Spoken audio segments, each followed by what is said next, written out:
नमस्कार, आप देख रहे हैं पंचतंत्र। आपके साथ मैं हूं राहुल अवस्थी। पंचतंत्र में आज बात उस इलाके की जिसे राजस्थान में एक वक्त तक अबूझी पहेली बीजेपी समझती रही। बीजेपी अपने दम पर इस इलाके को जीतने की कोशिश तो करती, लेकिन कभी यहां सेंधमारी नहीं कर पाई। मैं जिक्र कर रहा हूं 2014 से पहले का, और जिस इलाके की हम बात कर रहे हैं वो है शेखावाटी।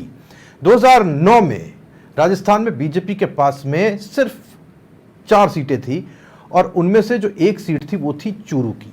जिस परिवार के दम पर वो सीट बीजेपी लेकर के आई थी उस दौर में जब 21 सीट कांग्रेस के पास थी, वो परिवार अब बीजेपी से अलग होकर कांग्रेस के साथ में है और राहुल कस्वा चूरू से बीजेपी के खिलाफ चुनाव लड़ रहे हैं।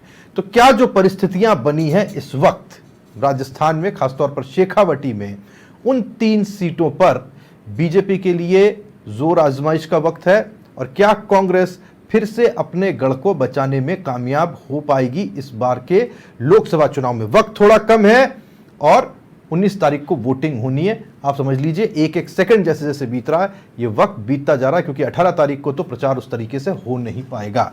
तमाम खास मेहमान मेरे साथ जुड़ेंगे, लेकिन सबसे पहले मेरे सहयोगी रमेश हमारे साथ जुड़े हुए हैं। उनके पास में चलते हैं और शेखावाटी के पंचतंत्र में इस प्रजातांत्रिक चुनाव में इसका जो तंत्र है और मंत्र है जीत का, वो टटोलने की कोशिश करते हैं। रमेश जी, मैं ये कह रहा था और ये बता रहा था अपने दर्शकों को, 2014 से पहले झुंझुनू और सीकर तो ऐसे जगह होती थी जहां पर बीजेपी, खासतौर पर झुंझुनू में तो कुछ सोच ही नहीं पाती थी। लेकिन एक दौर ऐसा बदला कि शेखावाटी में बीजेपी ने लोकसभा चुनाव में बहुत अच्छा परफॉर्म किया, दोनों ही चुनाव में। लेकिन विधानसभा चुनाव जैसे ही आती है बीजेपी की सिट्टी पिट्टी गुम हो जाती है इस पूरे इलाके में। क्या ठीक वैसा ही होता दिखाई देगा कि विधानसभा के लिए वोटर अलग पैटर्न से वोट करता है और लोकसभा के लिए अलग पैटर्न से वोट करता है? बीजेपी चाहती है ऐसा हो, आपको लगता है ऐसा होगा रमेश जी? बिल्कुल राहुल, बताना चाहूंगा कि आपने बिल्कुल सही कहा है कि यहाँ पैटर्न जरूर चेंज होता है। विधानसभा में एक अलग आंकड़े अपने को देखने को मिलेंगे। हाल ही में विधानसभा चुनाव में उसमें देखे ना कि शेखावाटी में कांग्रेस बड़े रूप में उभर करके आई, लेकिन सीकर की अगर पर बात करते हैं लोकसभा क्षेत्र की, तो सीकर में कांग्रेस के पास 5 सीटें होती है, उन्होंने माकपा से गठबंधन किया। अगर बात करते हैं अपने झुंझुनू की, तो झुंझुनू में ओला परिवार की जो प्रतिष्ठा उस बार दांव पे है, क्योंकि ओला परिवार झुंझुनू में बड़े समय से राजनीति करता है। तो ये जो कहा जा सकता है, इसी तरीके से आप चूरू में देख लीजिएगा, राहुल कस्वा को टिकट नहीं मिली तो उन्होंने बीजेपी का दामन छोड़ करके कांग्रेस में चले गए। कांग्रेस ने कहा भाई हमारे साथ आ जाओ, हम आपको टिकट दे देंगे।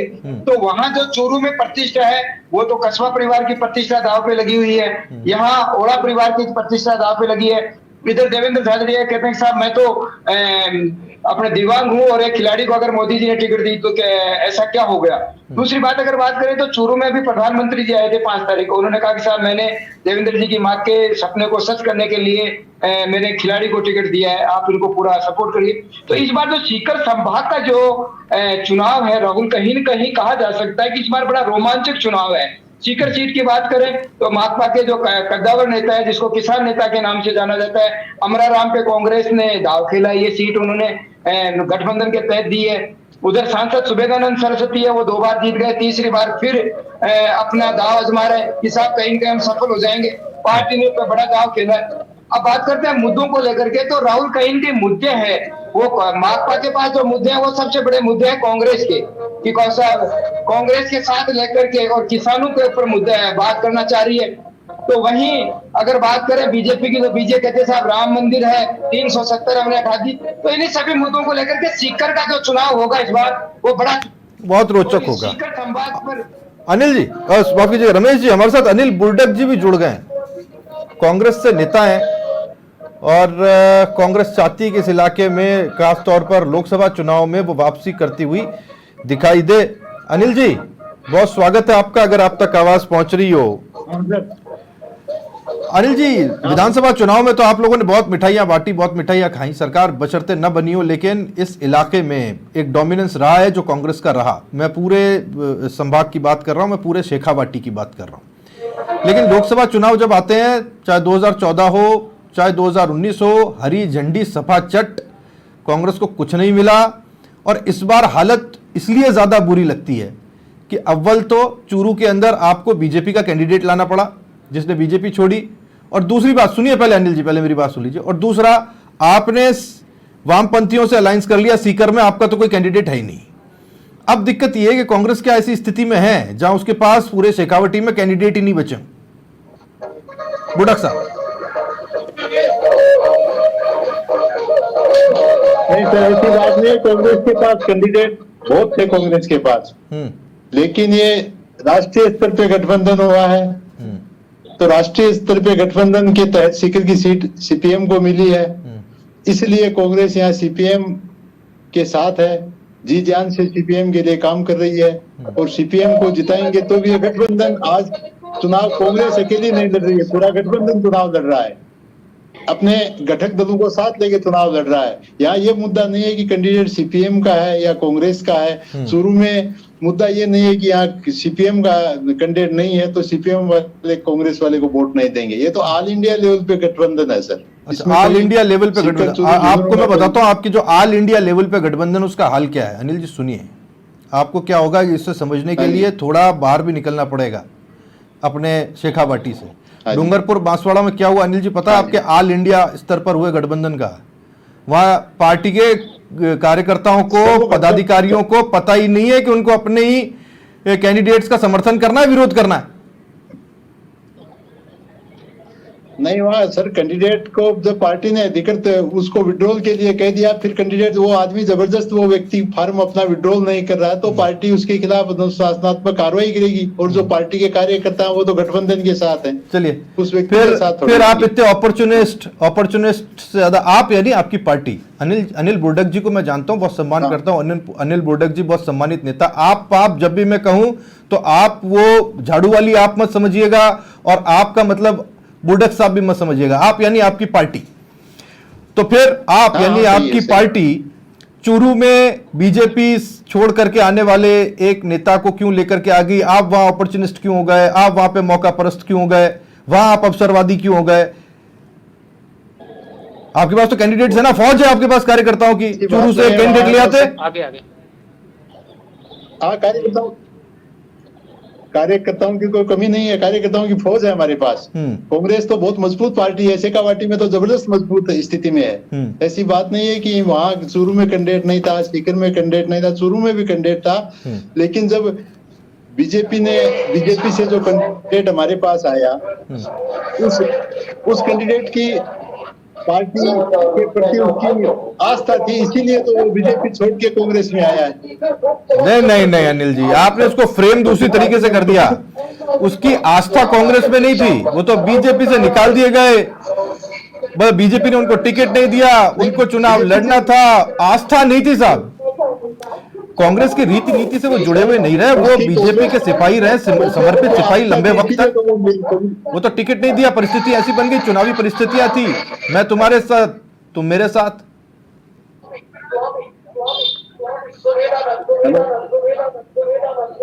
आवाज साफ नहीं आ रही है सर। हाँ जी, मैं भी कोशिश कर रहा हूं कि मेरी आवाज आप तक साफ पहुंचे। शायद किसी का माइक ऑन है, मैं पीसीआर में अपने साथियों से अनुरोध करूंगा कि वो माइक ऑफ कर दें जहां से गाने बजाने की आवाज आ रही है। अब अनिल जी आपको साफ आवाज आएगी। अगर आप ये कहते हैं ना कि आपका और राहुल कसवा के बीच में वैचारिक तालमेल है, तो वो बात नहीं है। ये एक चुनावी गठजोड़ है, जो होना था, जो हुआ। चूरू में आपके पास कैंडिडेट नहीं है, बीजेपी के पास भी ऐसा कोई राजनीतिक कैंडिडेट नहीं था। बीजेपी भी जिसको लेकर के आई, देवेंद्र झांझड़िया, वो कोई पॉलिटिशियन नहीं है, वो भी एक खिलाड़ी रहे हैं। उनको लेकर के एक इमोशनल सम्मान रहा है। बड़ी रोचक लड़ाई रहने वाली है। आप इस बार अनिल जी उम्मीद क्या कर रहे हैं, कितनी सीटें?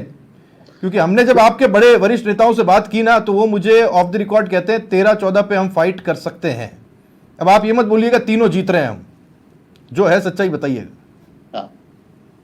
नहीं, सच्चाई है सर, बीजेपी से ज्यादा सीटें जीतेंगे हम। शेखावाटी की 3 सीटें ज्यादा सीटें कांग्रेस, हाँ तीनों आएंगी। चूरू आएगा, झुंझुनू आएगा, सीकर आएगा, तीनों सीटें आएंगी शानदार। अच्छा, और अच्छे मार्जिन से आएंगी सर।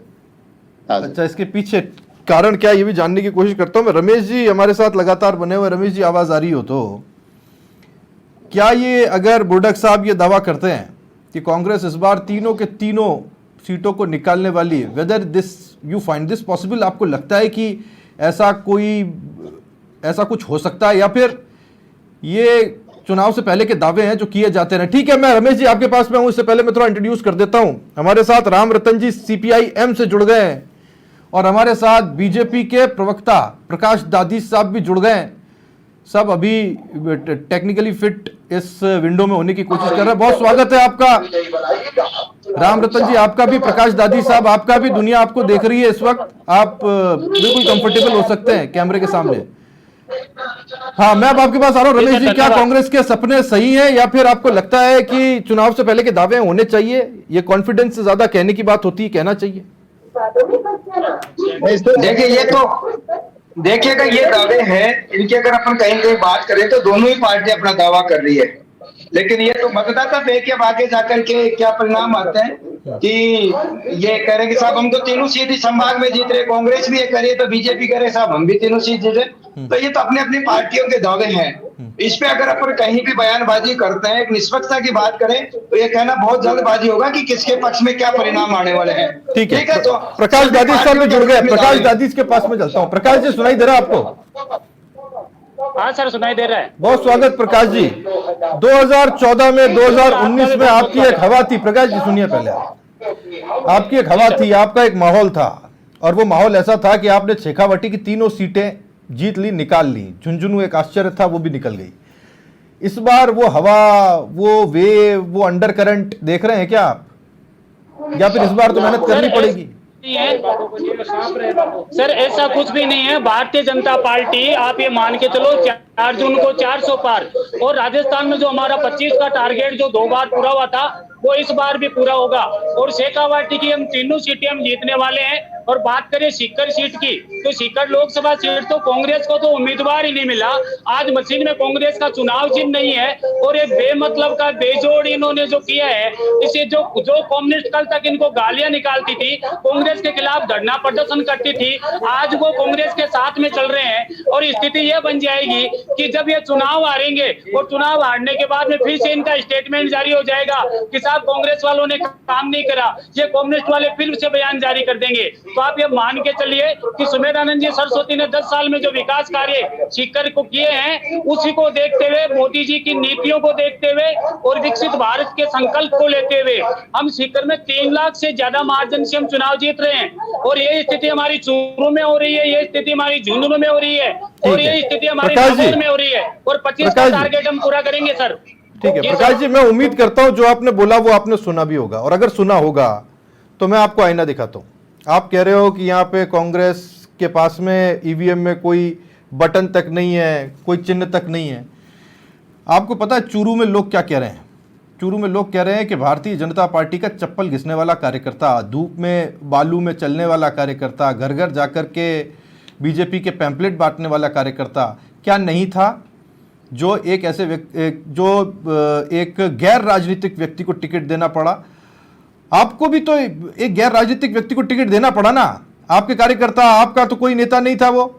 एक खिलाड़ी को भी प्रोत्साहन करना चाहिए। आप ये बताइए कि राहुल जी कस्बा को हमने 14 बार पद दिए, प्रधान से लेकर के एमएलए से लेकर मिनिस्टर से लेकर के, इनके पिताजी को हमने एमपी की टिकट दी, इनको 2 बार एमपी की टिकट दी। तो उसके बाद यदि आज वो टिकट चेंज हो गई तो ये पाला बदल लेते हैं, तो ये कहाँ का नियम है। और रही बात इसकी देवेंद्र झाझड़िया जी की, तो एक अच्छा खिलाड़ी है, एक अच्छा प्लेयर है, और वो प्लेयर अच्छे मतों से चुनाव जीत करके, और चूरू में भी हमारी भारतीय जनता पार्टी की सरकार बनने वाली है, भारतीय जनता पार्टी का कमल खिलने वाला है। कमल खिलने वाला, वो तो ठीक है सर, जो मैं पूछ रहा हूँ वो आपने बताया नहीं।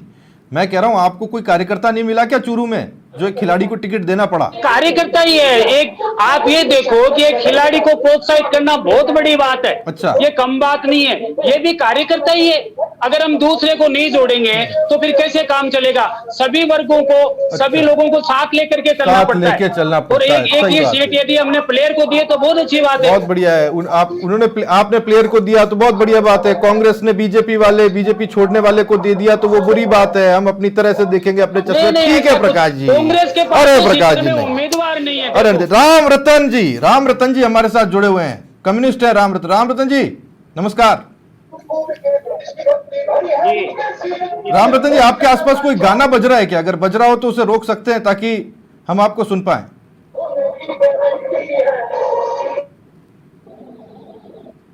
राम रतन जी, आपकी आवाज नहीं आ रही हमको, जबकि स्पीकर पे तो इस वक्त आपकी आवाज है।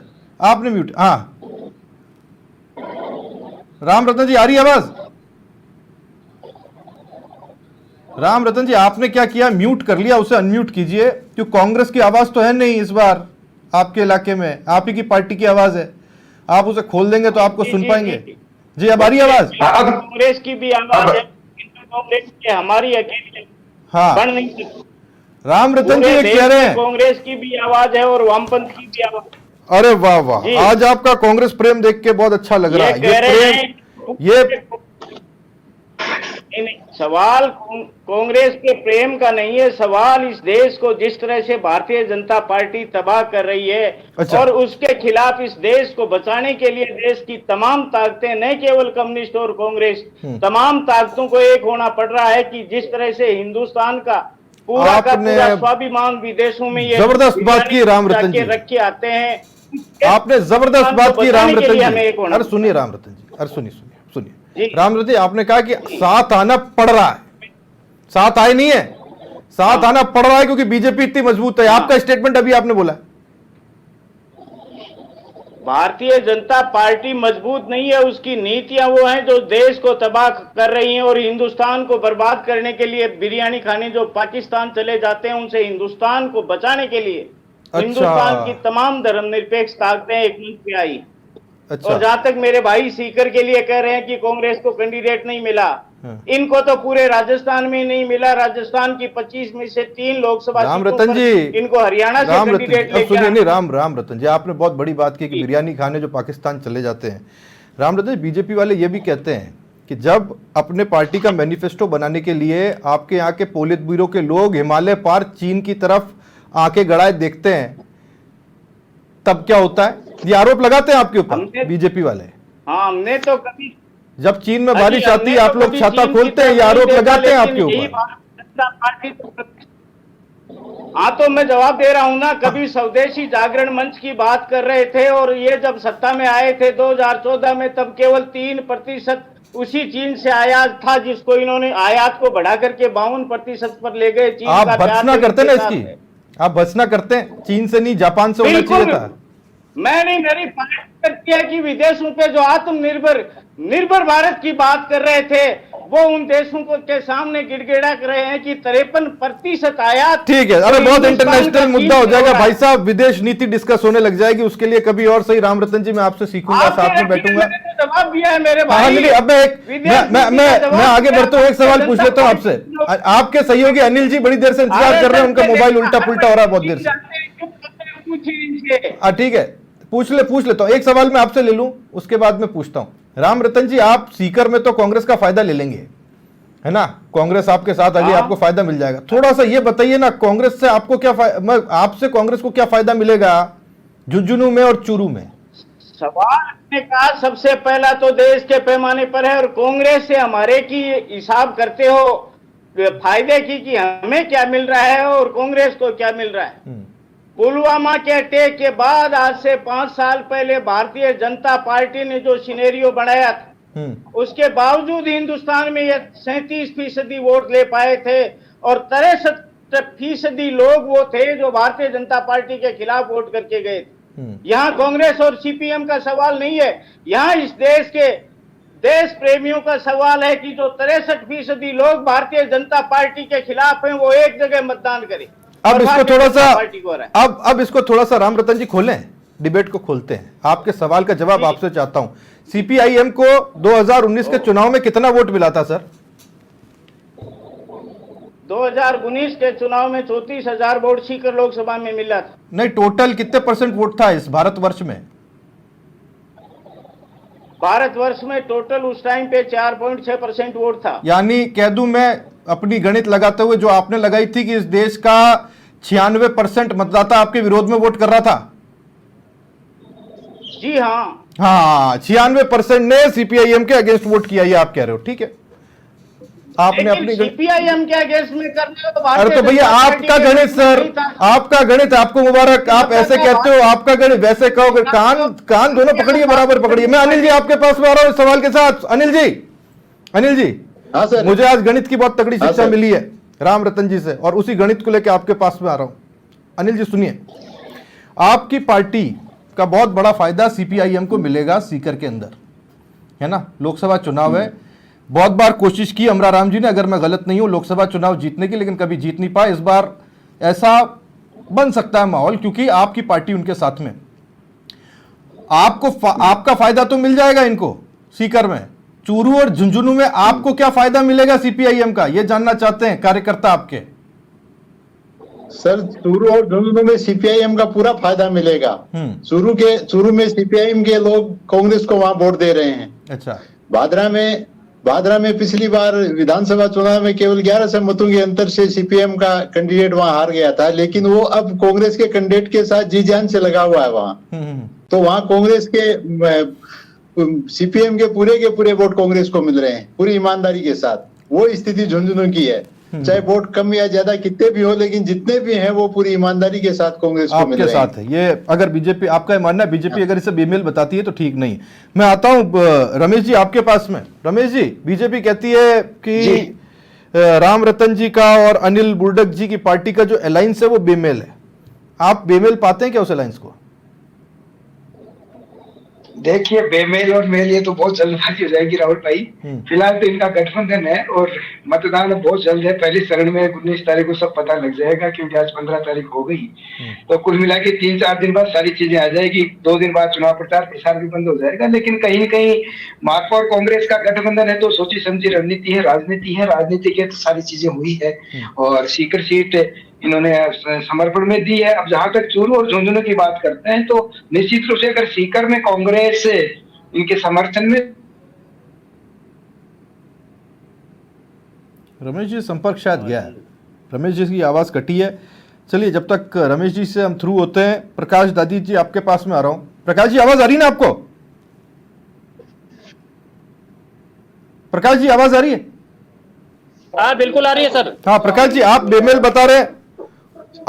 बता रहे, अनिल बुर्डक जी, राम रतन जी कह रहे हैं हमारा तो इलू इलू है, हमारे प्रेम हमारे प्रेम के पर्चे दुनिया में बट रहे हैं, ये बेमतलब हमारी मोहब्बत की इंतहा नहीं। आप कह रहे हैं साहब ये बेमेल, आपको जलन हो रही है साहब, बता रहा हूं मैं। सुनिए जलन नहीं हो रही, प्रकाश जी, आपको इनके प्रेम से जलन हो रही है। राहुल गांधी जी के सामने कांग्रेस चुनाव लड़ रही है और सीकर में कांग्रेस कहती है कि हम कांग्रेस के साथ हैं। ये कहां का गठजोड़, आप ये बताइए। या तो फिर ये राहुल गांधी जी के सामने भी चुनाव नहीं लड़ते, ये कहां का गठजोड़ है? ये तो बेमतलब गठजोड़ सीधा सीधा नजर आ रहा है। आप खुद देखिए ये कहां की राजनीति है। वहां वेनाड में क्या कर रहे हैं? वहां चुनाव लड़ रही है कम्युनिस्ट कांग्रेस के सामने। यहाँ कांग्रेस वाले एक हो रहे हैं, यहाँ ये बोल रहे हैं कि हमारा इल्लू इल्लू है। कहां से इल्लू इल्लू हो गए, आप ये बताइए। और कल क्या होगा? ये चुनाव परिणाम आने के बाद जब नगर परिषद के, नगर निगम के, पंचायत के चुनाव आएंगे, ये आमने सामने खड़े हो जाएंगे, एक दूसरे को फिर गालियां, धरना प्रदर्शन करेंगे। ऐसी स्थिति इनकी बनने वाली है। हम लोग विकास के नाम पे चुनाव लड़ते हैं। हमारे सुमित्रानंद जी ने यहाँ काम किया है 10 साल में, और सीकर में जितना विकास हम लोगों ने करवाया है, भारतीय जनता पार्टी ने जितना विकास किया है, उतना 60 साल में विकास कांग्रेस नहीं कर पाई। आप ये देखिए, तो कहां से इनका गठजोड़ है? गठजोड़ तो इनका खत्म है। राहुल गांधी के खिलाफ चुनाव लड़ना, राम रतन जी जवाब देंगे इस बात में आकर के कांग्रेस एक हो जाना। ठीक है प्रकाश जी, आप खुद बताइए। प्रकाश जी, राम रतन जी जवाब देना। राम रतन जी, एक काम बताओ आप। राम रतन जी, मैं आ रहा हूं आपके पास में और यही सवाल पूछ रहा हूं। अरे प्रकाश जी, सीकर में आज चमचमाती, ठीक है। अरे प्रकाश जी, कह दिया आपने। सैनिक अकादमी सीकर में जहां 9 ट्रेन चलती थी रेलवे स्टेशन पे, आज 49 ट्रेनें चलती है सीकर में। प्रकाश जी सांस लीजिए, आप सांस लीजिए, एक घूंट पानी पीजिए। राम रतन जी कुछ कह रहे हैं। राम रतन जी, मैं आपके पास में आ रहा हूं सवाल के साथ। राम रतन जी सुनिए, आप कम्युनिस्ट हैं, एक साथ एक विचारधारा के हैं। अब वो सवाल पूछ रहे हैं, वायनाड में आप राहुल गांधी के खिलाफ चुनाव क्यों लड़ रहे हैं? अगर आपका इतना ही इलू इलू प्रेम है, जब वहां ये चुनाव क्यों लड़ रहे हैं? जब इनका गठजोड़ है तो ये तो बेमतलब ही गठजोड़ है। राम रतन जी, आपको वायनाड की आज तक इन्होंने किसान के पक्ष में कोई काम नहीं किया। जब से मोदी सरकार बनी, आज 6000 रुपए किसान के खाते में डायरेक्ट आते हैं। पहले जो पैसा आता था उसकी स्थिति ये थी कि 1 पैसा पहुंचता था, 99 पैसा गायब हो जाता था। आज 100% पैसा आज किसान के खाते में आ रहा है। कहाँ आ रहा है? कौन से किसान के खाते में आ रहा है? अमरा राम जी ने बार चुनाव लड़ा, आज तक क्या हुआ? और वो स्थिति आज फिर होने वाली है इनकी। आज वोट मांग रहा है वो किसानों से, शर्म नहीं आती आपको? क्या स्थिति आपको देखिए, शर्म आप लोगों को आनी चाहिए, कम्युनिस्ट को आनी चाहिए, कांग्रेस को आनी चाहिए। मेरे को जवाब दे कांग्रेस के बड़े नेता, मेरे को जवाब दे कम्युनिस्ट के और कांग्रेस के बड़े नेता जवाब दे। ये कहाँ का गठबंधन है आप बताइए? ऐसा गठबंधन शर्म आनी चाहिए ऐसा गठबंधन। अरे आप राहुल गांधी के खिलाफ चुनाव लड़ते हो, सीकर में आप एक हो जाते हो। 1989 आपका एक विकास कार्य बता दीजिए। 10 साल में हमने विकास की गंगा बहाई है सीकर जिले में।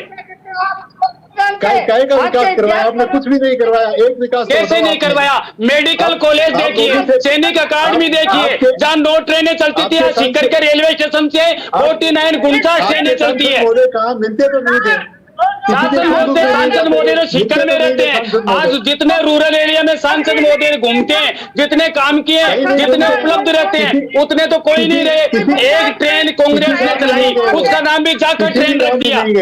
कोई कहीं किसी अरे शर्म आनी कहाँ नहीं है। आज आप गांव में स्थिति देखिए, हम 5 से चुनाव जीत रहे हैं। प्रकाश जी, ओहो प्रकाश जी सुनिए ना, टारगेट 25 पूरा होने वाला है। 4 जून को आप देख लीजिएगा, 400 पार होगी और आपका राजस्थान की 2500 सीटें हम चुनाव जीतेंगे। आप 200 पार नहीं होंगे, 200 पार नहीं होंगे। 400 पार, 4 जून को 400 पार, अब की बार 400 पार। और आप ये टारगेट 25 जो 2 बार पूरा हुआ था, आप ये बताइए, कांग्रेस की सरकार थी राजस्थान में, हम 25 का टारगेट हमने पूरा किया। आज बीजेपी की डबल इंजन की सरकार है। अरे ठीक है प्रकाश जी, आप सुन नहीं रहे, कर रही है प्रकाश जी सुनिए, प्रकाश जी, ओ दादी साहब, दादी साहब, दादी साहब, दादी साहब सुनिए, बुडक साहब सुनिए, बुडक साहब, इन्होंने कहीं भी कुछ नहीं अरे किया। अरे पश्चिम प्रकाश बंगाल में आज जी, स्थिति देखो, पश्चिम बंगाल के वर्कर की स्थिति देखो, वहां इन्होंने क्या स्थिति बना दी। सबसे ज्यादा प्रकाश जी, शासन सुनिए इन्होंने तो पश्चिम सही। बंगाल में किया था। सुनिए, ये जनता की राम रतन जी कुछ जोड़ा। राम रतन जी एक सवाल का जवाब दे दो, हमारी आखिर में बस एक सवाल का जवाब जो प्रदेश की जनता जानना चाहिए। राम रतन जी, प्रकाश जी एक मिनट प्रकाश जी, एक मिनट, राम रतन जी से सवाल है, आखिरी सवाल, फटाफट से जवाब लेंगे। राम रतन जी फ्रीज हो गए। राम रतन जी अगर सुन पा रहे हो, वायनाड में आप राहुल गांधी के खिलाफ क्यों चुनाव लड़ रहे हो? बस इतना सा जवाब, उसके बाद मुझे वाइंड अप करना है। आप मेरे को एक ही जवाब दिला दीजिए कि राहुल गांधी के खिलाफ चुनाव क्यों लड़ रहे हैं? जब अरे ले तो लो इनका प्रकाश जी, जवाब आप देने का दे रहे हैं। हाँ बोलिए, आप बोलिए। हाँ राम रतन राहुल गांधी के खिलाफ आप प्रेम है, राहुल गांधी के खिलाफ तो आप विड्रॉ कर दीजिए वहां से। हमें देश के प्रेम है और इस देश को बचाने के लिए सबसे पहला काम है सांप्रदायिक भारतीय जनता पार्टी को पूरा करो, और इसलिए लड़ रहे हैं। आपको प्रेम है राहुल गांधी से, तो आप अपना कैंडिडेट विड्रॉ कीजिए वायनाड से। आप भूल गए 5 साल पहले बंगाल में किसके साथ है? आप भूल गए नवासी के अंदर जनता दल को जो सीट छोटी बीकानेर भारतीय जनता पार्टी उसके सामने लड़ रही थी। आज भूल गया, बस याद आता है आपको। चलिए, राम रतन जी किससे हमारा संपर्क सर, है? चलो ठीक है रमेश जी, बहुत शुक्रिया आपका। राम रतन जी हमारे साथ जुड़े, उनका बहुत शुक्रिया। प्रकाश जी आपका बहुत शुक्रिया। अनिल जी हमारे साथ जुड़े कांग्रेस से, अनिल जी आपका बहुत शुक्रिया। गर्मी देखी आपने, ये गर्मी है शेखावटी की, और ये गर्मी बढ़ेगी 19 तारीख तक। और जैसे जैसे गर्मी बढ़ रही होगी, हम वो थर्मामीटर लेकर घूम रहे होंगे कि कहाँ क्या हालात हैं। सबसे पहले हर जगह की हर जानकारी आप तक हम पहुंचाएंगे। फिलहाल ये पता चल रहा है शेखावटी गर्म है। इसी के साथ आज पंचतंत्र में इतना ही।